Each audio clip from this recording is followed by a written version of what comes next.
आज का वीडियो बहुत ही महत्वपूर्ण है क्योंकि आज के वीडियो में हम उन चीज़ों की बात करेंगे जो व्यक्ति संगीत सीखना चाहता है या संगीत सीखने की इच्छा रखता है। मैं आज उसके लिए बहुत ही आसान टॉपिक लाया हूँ जो उनके लिए बहुत ही फायदेमंद रहेगा। तो आज शुरुआत करते हैं आज की वीडियो की। आज हम बात कर रहे हैं संगीत की। संगीत जो है वो 3 कलाओं का मिश्रण है, गायन, वादन, नृत्य। आप चाहे गायन सीखें, वादन सीखें या नृत्य सीखें, आपको स्वर, लय और ताल के बारे में अवश्य ही पता होना चाहिए।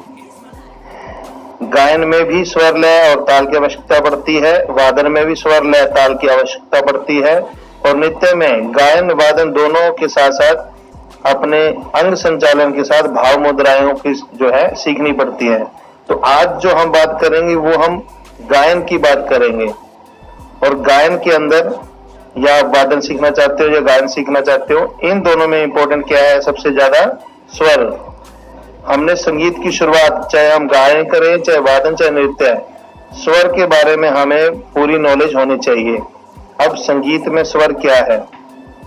स्वर वैसे देखा जाए तो एक प्रकार की ध्वनि है, सिर्फ आवाज है, लेकिन संगीत में सिर्फ उसी ध्वनि को रखा गया है जो सुनने में हमें मधुर लगे। तो यहाँ ध्यान से नोट करना कि जो ध्वनि हमें सुनने में मधुर लगे वही संगीत में उपयोगी है, बाकी ध्वनियों को नहीं लिया गया। तो उन ध्वनियों को हमने क्या नाम दिया? स्वर।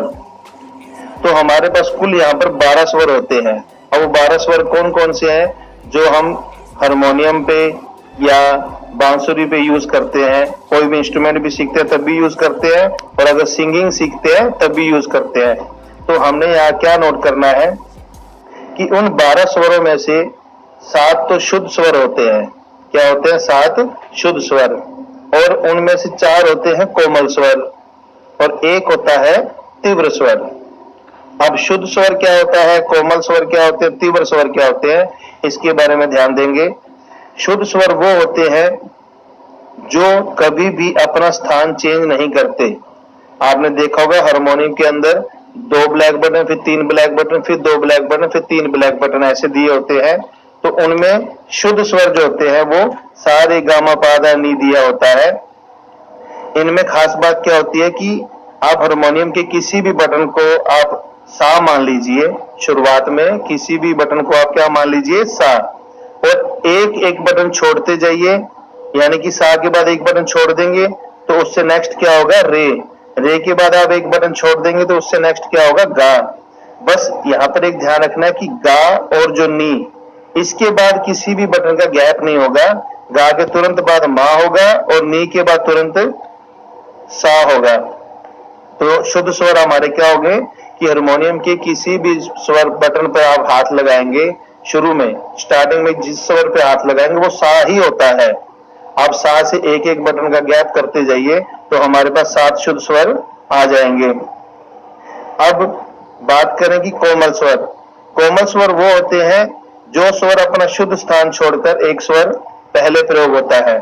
जैसे कि रे शुद्ध है तो सा और रे के बीच में जो बटन होगा उसको क्या बोलेंगे? रे कोमल।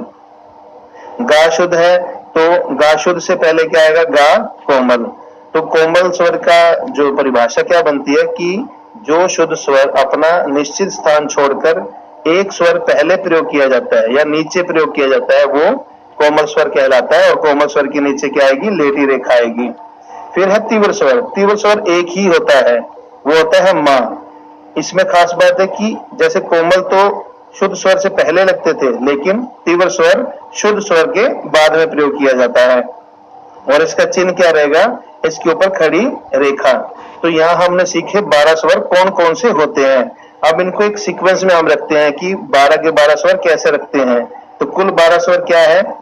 हमने सा के बाद एक बटन गैप छोड़ा रे शुद्ध, रे के बाद एक बटन गैप छोड़ा गा शुद्ध, गा के बिल्कुल साथ वाला मा। ऐसे करते हुए हमारे 12 स्वर कैसे पूरे हो जाएंगे? सा और रे शुद्ध के बीच में रे कोमल, रे और गा शुद्ध के बीच में गा कोमल। ऐसे करते हुए सा रे रे गा गा मामा पा धाधा नीनी, ये हमारे 12 स्वर कंप्लीट हो जाते हैं। अब इसमें ध्यान रखना है कि देखो सिर्फ सा और पा ऐसे 2 स्वर हैं जो एक एक बार ही आते हैं, बाकी सभी स्वर दो दो बार हैं। रे 2 बार है, गा 2 बार है, मा 2 बार है, धा 2 बार है, नी 2 बार है। तो ये जो सा और पा है, इन्हें हम नाम देते हैं अचल स्वर। अचल स्वर मतलब ऐसे शुद्ध स्वर जो कभी भी अपना स्थान चेंज नहीं करते, उन्हें क्या बोलते हैं? अचल स्वर। और जो बाकी कोमल स्वर और तीव्र स्वर हैं, ये अपना स्थान बदलते हैं, इसलिए इनको चल स्वर बोलते हैं, चल या विकृत स्वर। कोमल तीव्र स्वर को मिलाकर क्या बन जाता है? चल या विकृत स्वर। अब हमने अभी तक ये सीखा है कि संगीत 3 कलाओं से मिलकर बना है और स्वर कुल 12 होते हैं। 12 में 7 शुद्ध, 4 कोमल, 1 तीव्र। अब ध्यान रखना, अब जो लेसन है वो बहुत ही इंपॉर्टेंट है। अब ये जो स्वर है, हमने 12 के 12 स्वर जो है हमने किस में प्रयोग करने हैं? सप्तक में। सप्तक की परिभाषा है कि एक 7 स्वरों की कर्मिक समूह को हम सप्तक कहते हैं। अब सप्तक का मतलब क्या है? ये जो हमने ऊपर देखा है कि कुल जो 12 स्वर हमने दिखाए हैं, ये मध्य सप्तक के स्वर होते हैं। आपने देखा होगा हारमोनियम पे बहुत सारे कीज होते हैं, जिसकी वीडियो मैं इसके बाद आपके साथ इसके साथ शेयर करने वाला हूं। 7 स्वरों की कर्मिक समूह को हम सप्तक कहते हैं। अब सप्तक का मतलब क्या है? ये जो हमने ऊपर देखा है कि कुल जो 12 स्वर हमने दिखाए हैं, ये मध्य सप्तक के स्वर होते हैं। आपने देखा होगा हारमोनियम पे बहुत सारे कीज होते हैं, जिसकी वीडियो मैं इसके बाद आपके साथ इसके साथ शेयर करने वाला हूं कि हारमोनियम के ऊपर बहुत सारे कीज होते हैं, आपको पता नहीं चलता कि कौन सा सा है, कौन सा रे है। तो उसके लिए मैं आपको बता दूं कि हारमोनियम के जो बीच का हिस्सा होता है, उसके बीच का जो हिस्सा होता है, उसके ऊपर 2 ब्लैक फिर 3 ब्लैक बटन होते हैं, फिर 2 ब्लैक फिर 3 ब्लैक। तो सेंटर में जो हिस्सा आता है उसको हम बोलते हैं मध्य सप्तक। मध्य सप्तक मतलब है कि जहां पर हम साधारण आवाज में गा सकते हैं, ना हमारी आवाज ज्यादा ऊंची होती है ना ज्यादा नीची होती है। तो ये 12 के 12 स्वर हम मध्य सप्तक में प्रयोग करते हैं। तो यहाँ सप्तक हमारे पास 3 प्रकार के हैं। मध्य सप्तक से 2 गुना नीचे जो सप्तक है वो है मंद्र सप्तक, और मध्य सप्तक से 2 गुना ऊंचा जो सप्तक है वो है तार सप्तक। यहाँ मतलब ऊंचे का मतलब है कि एक तो मध्य सप्तक में हम साधारण आवाज में गा रहे हैं, और एक उससे 2 गुना ऊंची आवाज में गाएंगे तो वो तार सप्तक में हो जाएगी, और मध्य सप्तक से 2 गुना नीचा होकर गाएंगे तो मंद्र सप्तक में आ जाएंगे। तो यहाँ हमारे पास 3 सप्तक हो गए हैं जिनमें हम गा सकते हैं। तो अब तीनों सप्तक में अंतर क्या आ गया? लिखने में। गाने में तो आपको पता चल गया कि आवाज ऊंची और नीची होती है। लिखने में क्या अंतर आता है? मध्य सप्तक में तो कोई चिन्ह नहीं लगेंगे, सिर्फ वही सेम लगेंगे, कौन सा कोमल है, कौन सा तीव्र है, कौन सा शुद्ध है। लेकिन यहां बात करेंगे हम मंद्र सप्तक में, सेम यही जो स्वर है वो नीचे लिख देंगे, बस इनके नीचे क्या है? डॉट लगा देंगे, सबके नीचे डॉट, नीची आवाज नीचे डॉट। और इसी प्रकार ऊपर वाले में क्या करेंगे? सभी स्वर वैसे के वैसे यहां लिखेंगे और सभी के ऊपर डॉट आएंगे, तो यानी कि ऊंची आवाज ऊपर डॉट। तो इससे आज हमने क्या सीखा है कि हारमोनियम पे बटन कैसे हम देख सकते हैं और स्वर कौन कौन से होते हैं। अब इन स्वरों पे हमने क्या करना है? हारमोनियम पे कैसे बजाएंगे। तो अब हमने हारमोनियम के ऊपर जो हमारे 12 स्वर है वो कैसे हम उसको देख पाएंगे और पता कैसे करेंगे कि कौन सी कीज पे सा है, कौन सी रे पे रे है, कौन सी पे गा है। यानी कि शुद्ध कोमल तीव्र स्वर इस हारमोनियम के ऊपर कौन कौन से स्वर गिने जाते हैं। तो आप कोई भी हारमोनियम या कैसियो लेंगे, उसके अंदर आपको सिर्फ एक ही चीज मिलेगी कि फर्स्ट 2 बटन ब्लैक होंगे, फिर 3 ब्लैक होंगे, फिर 2 बटन ब्लैक होंगे, फिर 3, फिर 2। इस प्रकार बहुत सारे सप्तक में आपको हारमोनियम या कैसियो मिल जाता है, लेकिन आपको सिर्फ 3 सप्तक पे ही काम करना है। 3 सप्तक मतलब बीच के 2 जो ब्लैक हैं, फिर 3 ब्लैक हैं, और उसके बाद एक छोड़कर ये जो व्हाइट है, यहां से लेकर सा से लेकर नी तक जो है हमारा मध्य सप्तक कहलाता है, जो आपके सामने ये लिखा हुआ भी है, मैंने आपको वीडियो में डाल रखा है।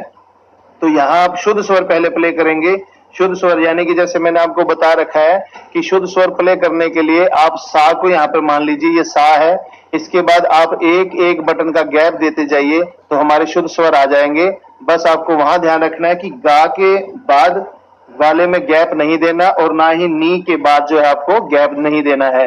बाकी सभी कीज में एक एक बटन का जो है गैप देना है, तो आपकी शुद्ध स्वर आ जाएंगे। जैसे सा के बाद मैंने इस बटन का गैप दिया तो ये वाला बटन क्या है हमारा? रे, सा रे। फिर एक बटन का गैप दिया है, ये है गा, शुद्ध गा। फिर गा के बिल्कुल साथ वाला मा, फिर एक बटन गैप दिया पा, फिर एक बटन गैप दिया धा, फिर एक बटन गैप दिया नी, और नी के बिल्कुल साथ वाला सा। अब ये वाला जो सप्तक है वो हमारा कौन सा शुरू हो जाता है, तार सप्तक का। तो इसके चिन्ह क्या है, सबके ऊपर डॉट आ जाती है। बाकी लिखने का चिन्ह तो सेम रहेगा, बस इनके ऊपर लिखने में डॉट आ जाती है। और सेम वही स्वर यहाँ है, सेम वही स्वर यही है, और सेम ही ऐसे स्वर यहाँ है। बस फर्क इतना है कि इन स्वरों से ये वाले स्वर ऊंचे हैं और इन स्वरों से ये वाले स्वर नीचे हैं, यानी कि आवाज ऊंची और नीची है। इसी को आपने ध्यान रखते हुए आपको हारमोनियम पे इन स्वरों को ध्यान से बजाना है। जैसे अभी हम ये पूरे स्वर बजाएंगे मध्य सप्तक के, सा, रे कोमल, रे शुद्ध, गा कोमल, गा शुद्ध, मा शुद्ध, मा तीव्र, पा, धा कोमल, धा शुद्ध, नी कोमल, नी शुद्ध। तो ये हमारे कुल 12 स्वर हो जाते हैं अगर टोटल गिने तो। लेकिन हमने कोई भी शुरू करना है तो हमें पहले शुद्ध स्वर सीखने हैं।